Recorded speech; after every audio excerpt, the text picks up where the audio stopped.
My name is RUS DIABO. I'm a member of the Mohawk Nation in Ganawage, and my connection here to Nisconnet and Adams Lake has been working with Bobby Manuel, the late Bobby Manuel, before I started working with Art Manuel, and also with Art Manuel. And Janice mentioned the traditional use study. Well, in 1997, I was asked to come out and help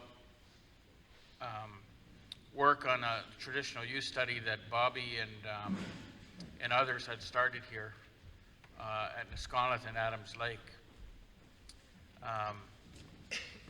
And so I moved out here from out east to be the research director of that traditional use study, and basically reorganized it because they were following along the government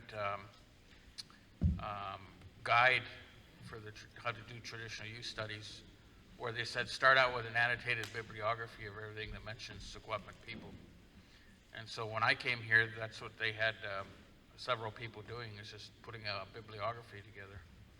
But they were telling me when I came here, they said, well, our elders are dying off. There's a lot happening on our, yes, there's a lot happening on our land. A lot of development, and we have to do something about it. Janice, referred to that. That's why I say it's a good introduction. So we reorganized the traditional use study to move from doing an annotated bibliography to doing historical, archival historical record collection to get the history of the area. And also we organized to do a land use and occupancy study. And I just wanted to get a guy I knew, Terry Tobias, who's a professional in that area, to come and just do the mapping. But Chief Ronnie Jules from Adams Lake and Chief Arthur Manuel from Nisconnet said, no, we want to train our people to learn how to do this. And that's a much more difficult project because, you have to train a number of people. And not everybody's going to wind up, doing the job. And that's what we did. We wound up going through, and we wound up having two researchers that survived the training process and did the interviews. And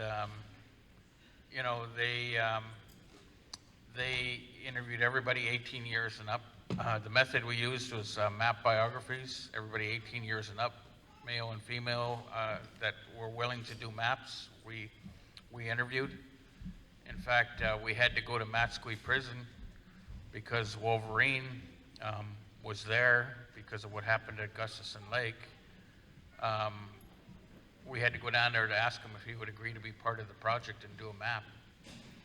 And I took the researchers with me, and we went in. They were both women, and they didn't like going into an all-male maximum security prison. But that's where we went, and we met with Wolverine in the gym. And I explained the project to him. I knew he would be an important person to do a map because he used the land, and he was an elder, and so I knew it would be important to capture his information. And he agreed to do it. So I told the two researchers, the interviewers, I said, okay, you have to interview him for his interview as long as it takes. It took several days because he had a lot to say. And I told them, I said, okay, I have to go to a meeting with Art in Toronto, and I'll see you later. And they didn't talk to me for 2 weeks after because they were mad I left them in that prison to do that interview with Wolverine. Every day the men were all looking at them, when they had to go in.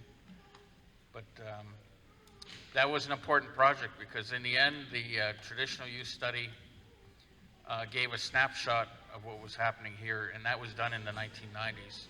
It's still an important study because it gives important history of what happened in the area here to Nisconnet and Adams Lake. And also the land use study showed the Secwepemc people from these two communities use land from the Fraser River all the way over to the Rocky Mountains. And in there, we had Doug Elias, an ethnographer, synthesize all this work into the final report. And he used Diane Alexander's human ecology model that she had developed with the Stalium and the Western Secwepemc and adapted it over here. And basically what it showed is that there were 7 landscape areas. When you look at the land use that was mapped here, there's 7 landscape areas that the Secwepemc people use. It was a scientifically based approach we took, and it shows, and we didn't use what seems to be happening now, and I guess it's been going on for a while, is a number of the chiefs within the Southern Secwepemc Nation are using James Tate, an ethnographer's work, and he had divided up the Secwepemc Nation territory into what they called divisions. We didn't use those divisions when we did the TUS study. We mapped where the people went. And that showed that there were, like I say, 7 landscape areas that the people were using and I assume are using today. And that was the basis of the TUS. And it was supposed to be a tool, according to the BC government, a tool for what they called the referral process. And the referral process was developed where basically they send letters to the band offices about, oh, we're planning on cutting the forest in an area, you know, we think you might have an interest in. You have 30 days to respond to us. Or we're going to build a housing development.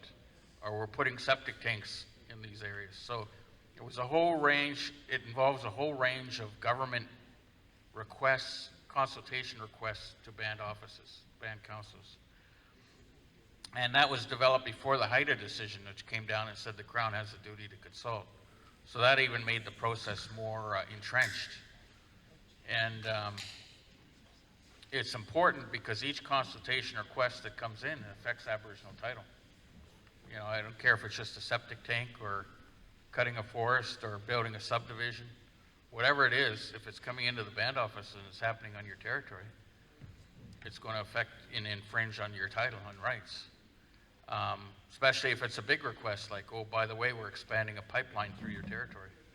Then that's a big consultation request. You know, there's kind of 2 tracks, kind of smaller stuff you got to deal with, but then when you get a big mega project coming through, that takes a whole bunch of work to figure out how to respond to that. Could be a mine, you know, that could be another one. So these are the things that communities like Nisconlith and Adams Lake, Secwepemc communities, and other communities across Canada have to deal with. And it's all within this constitutional framework. You know, Canada had their first constitution in 1867, and that's when they colonized us. When the British North America Act passed, they divided powers between the federal government and the provincial governments. And we became a subject matter of Indians and lands reserved for Indians. And under that authority, that's where the federal government passed the Indian Act. And you know, set up the reserve system and started controlling and managing us from Ottawa, which is still the case today. That Indian Act is still in place as we sit here today. That's what's controlling the band offices across the country. And you know, the TUS, you know, was meant not to be the be-all and end-all of documenting and substantiating the land traditions of the Secwepemc, of Nisconlith and Adams Lake. It was supposed to lead to a larger research agenda to document and substantiate the title and rights. And the reason why is under Canadian law, this new constitution, Section 35, it was supposed to be a political agreement. I said it yesterday. Section 35, there was supposed to be a political agreement about what Aboriginal treaty rights means in the Constitution. But the governments, the province premiers and the prime ministers ran out the clock. And so the Supreme Court took over in 1990, starting with the Sparrow case. And then, you know, for the past, 30 years, they've been handing down legal decisions like Delgamuuk, like HIDA about the duty to consult, like Delgamuuk about Aboriginal title, and the Chilcotin case about Aboriginal title. But the burden of proof is on the group that says that they have title. So that means if you're going to assert you have title, you have to prove it.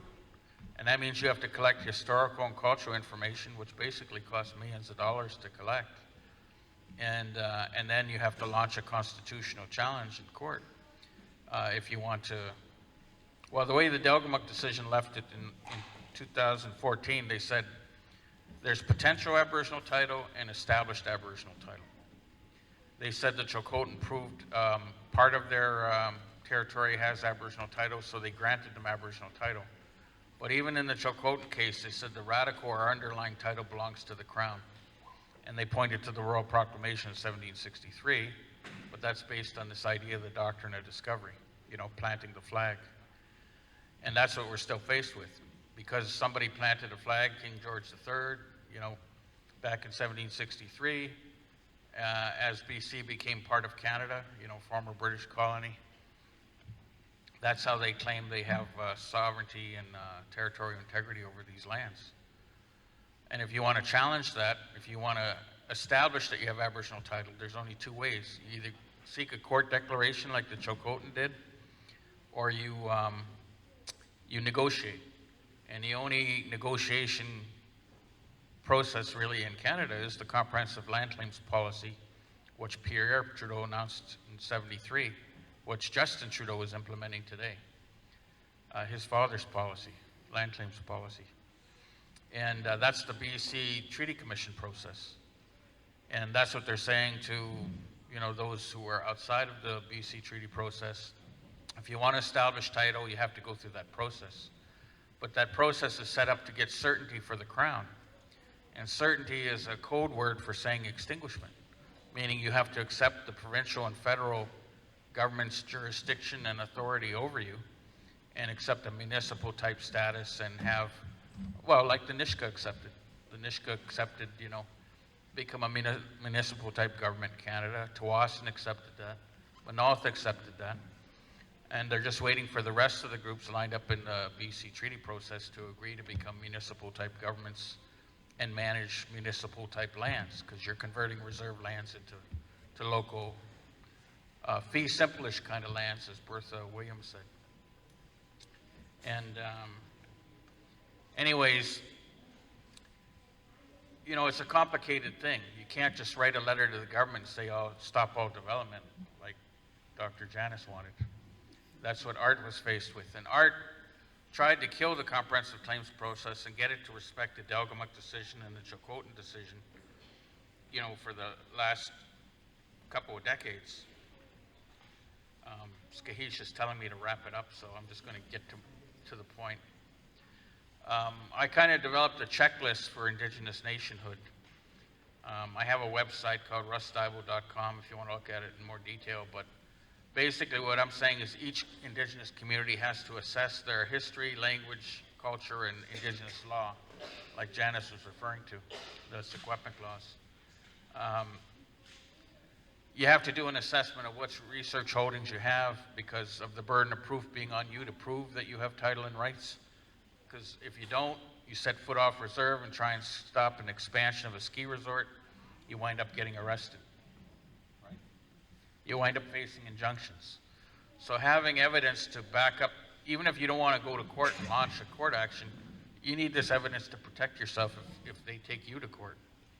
So you need to know your history, both the oral history and the archival history, the written history, your language, your culture, your law. You need to assess the collection of what information you have about what's happening on your territory. You need access to what they call geographic information systems. You need to know how to make your own maps and who's on your territory, who the third parties are, what's the state of your territory, how much of that's been developed, how much of it is still in good condition for hunting, fishing, trapping, and gathering. You need to know how to manage databases. These young people need to be trained in how to use this technology that's around now to figure out what's going on in your lands. And then one of the things Art was working on, you need to know how to value those things.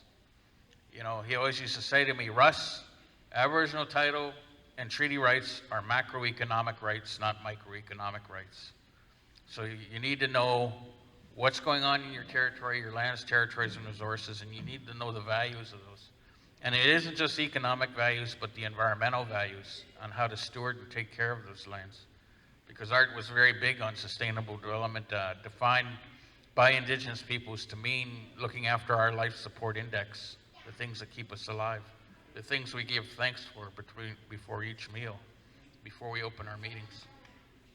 In our Haudenosaunee communities, we call it the Thanksgiving address for all the things that give us life. And then finally, you need to assess your negotiation, litigation readiness or support. Because if you don't have experienced people in taking on industry and governments in your territory, like lawyers, biologists, people with scientific backgrounds, as well as your traditional knowledge, you need to have an interdisciplinary team advising you about what's going on in Canada, but also internationally. You need experts, that know international law and the instruments and the games that are being played there, because Tom and I and Tupac were talking yesterday about all the things we've seen at the United Nations level about how they've got Indigenous people working with state governments against us, trying to minimize our right of self-determination. And many of the young people coming up don't know who some of these players are and these processes and how the processes are being manipulated by state governments. And so we need to create fora, where we can train and educate younger people about how to navigate their way through not only what's going on across Canada, but also what's going on internationally. So that's kind of the checklist I think each community has to do. They need to know how to do information management and interpret that with knowledge and wisdom, which is something you need the elders to help do, because it's not just analyzing information, but it's understanding what to do with it and how to make a sustainable development plan by our people instead of by Ottawa.